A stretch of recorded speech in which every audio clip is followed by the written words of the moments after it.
Zenalux Biomedical has partnered with the Tissue Optical Spectroscopy Laboratory at Duke University to develop the Zenascope. The system is shown here. Today I'd like to run through a brief setup of the instrument and a demonstration of its capabilities. The Zenascope is an ultraviolet to visible wavelength range spectrometer that allows for quantitative optical spectroscopy in turbid media. The system uses standard spectroscopic hardware, proprietary software, and patented algorithms to provide information on biological tissue characteristics or biomarkers. For the purpose of the demonstration today, I'm going to take measurements from my fingertip, and we're going to look at hemoglobin and how it changes once I apply a simple perturbation to my fingertip. I'm going to apply a rubber band to the base of my fingertip and take a look at hemoglobin saturation and how it changes over time based on that pressure. In order to start the system, you need to make a few simple connections. Here, I've already connected our fiber optic probe. The connections are simple. Simply match yellow to yellow on the probe and instrumentation, and then blue to blue on the other side. The next thing we need to do is make the power connections. I'll turn the instrument on its side in order to plug in the power and the USB cable.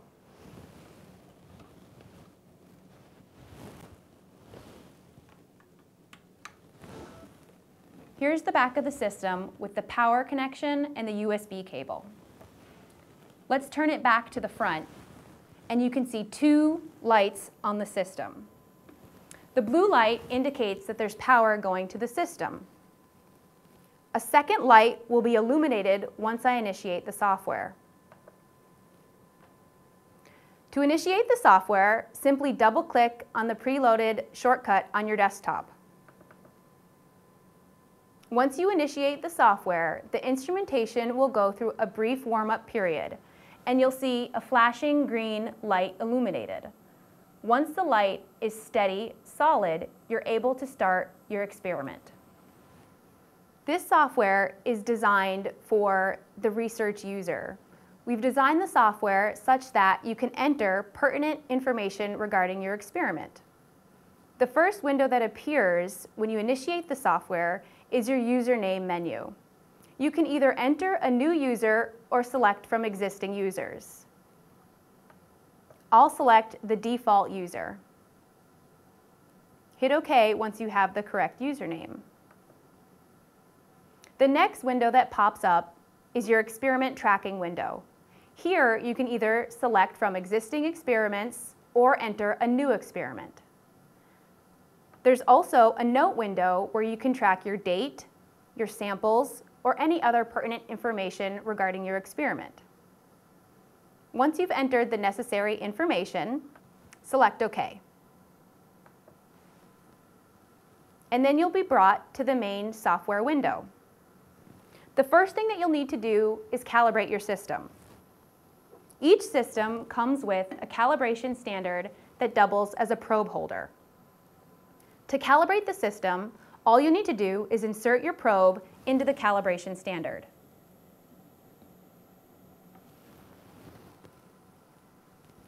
Then you'll need to hit reflectance calibration.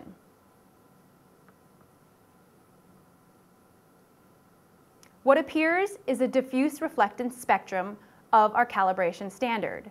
You're looking for two things with your calibration measurement. First, you're looking for good signal. We know that we have good signal if our top peak is below 65,000 counts and above 13,000 counts. This is a great calibration measurement. The second thing that we're looking for is a smooth curve without sharp peaks. As you can see, we have a nice smooth curve. So we have good signal and very little noise. We're ready to take experimental measurements. So just hit confirm if you do like that spectrum. Now we're ready to go and show the demonstration. What I'm going to do is take the probe and just take measurements from my fingertip. To do that, Make sure the probe is flush with your sample, and then hit run.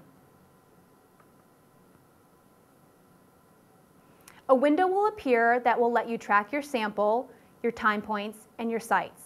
You can also enter information regarding your sample, such as anesthesia, temperature, or any other important comments. Once I've entered the information needed, I can go ahead and select Record Measurement. This will show the real-time data analysis.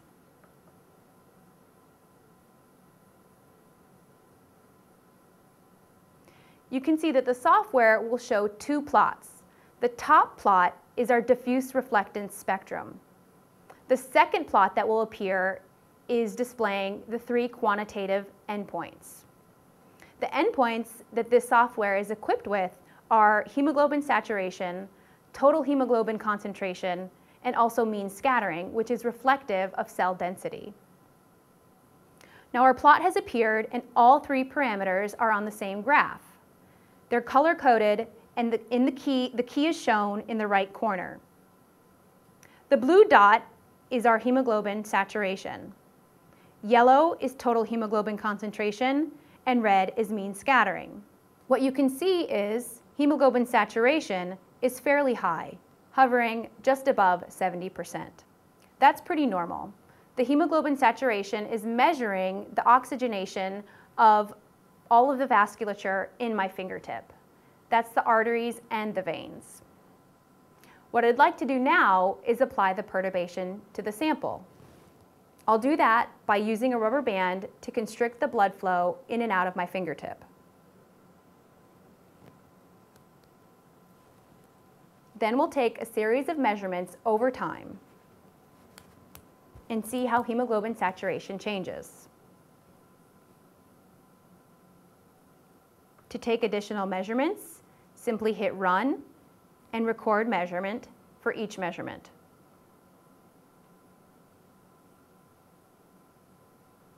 Wait until your second series of analyses appears before hitting run again. And record measurement.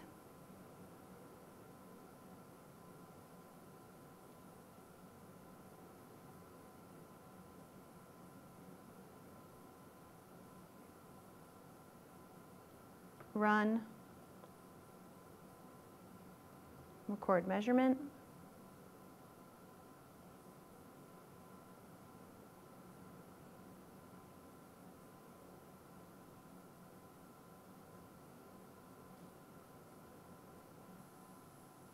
Now I'm going to release the pressure on my fingertip and take a few additional measurements.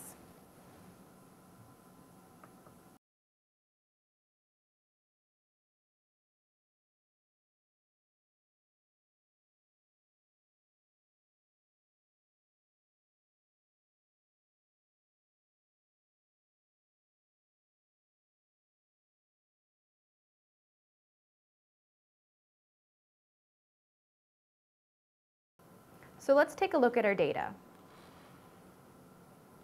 All the way over to the left, we have our baseline measurements. What you can see is that the baseline measurement for hemoglobin saturation is quite high. The next point is the point at which I applied pressure to the system. As you can see, there's a significant drop in hemoglobin saturation over time. Once I release the pressure on my fingertip, hemoglobin saturation increases significantly. This is as expected because once you apply pressure to your fingertip, the blood flow in and out of your finger is constricted. This means that your blood isn't able to replenish the oxygen supply in your tissue. And so you'd expect a significant drop once pressure is applied, and then you'd expect a significant increase once that pressure is released. What you'll also notice is that hemoglobin concentration started off fairly low, and once I applied pressure, it significantly increased. This is indicative of blood pooling in my fingertip. So the blood isn't able to release from the finger, and it's held and is pooling in the tissue. The third thing you'll notice is that scattering hasn't changed much.